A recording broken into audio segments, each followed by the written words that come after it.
Ora è contento, mister. Che domande, ho avuto che sia incassato. No, ma adesso dai, no, è come se tu domandi a uno Ecco. che ha appena vinto Sì. 1000 euro a gratta e vinci, ci sì. domandi sei contento? No, sono incassato. vabbè, Certo, sono contento. Ragazzi fantastici, veramente. Vero. 0-1 a freddo. Visto l'inizio così, pensavamo avreste mollato. Mollato. È come se tu hai Eccolo. tipo appuntamento con Bella Stroppa. Eccolo!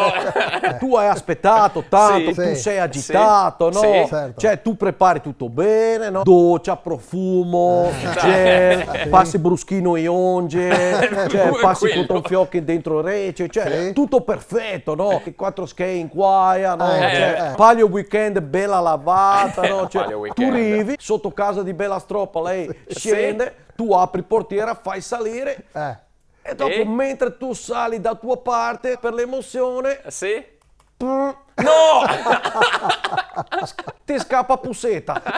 Adesso tu No. pensi lei scappa via, ho perso occasione di mia vita, cerchi il bottone di botola per sparire, tu hai preparato tutto perfetto e avevi entusiasmo, carica e 9 secondi, svanisce tutto, giri testa, vedi che lei che apre portiera e finché lei alza sedile, Sì?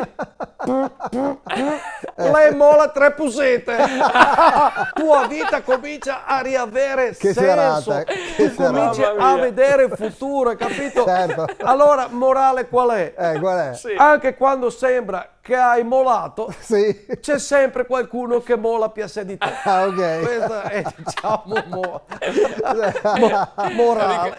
Ricordiamo che siamo a Gol de Ponta, non a che aria tira. Vista là.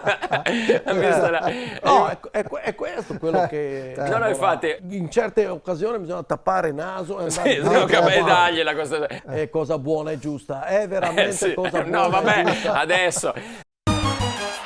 In collaborazione con Busetta e Boton. Le ricette de Menona, bontà della tradizione veneta. Mototaxi, i fattorini di Verona. Molin Auto, Massimo Zaglia Autospurghi.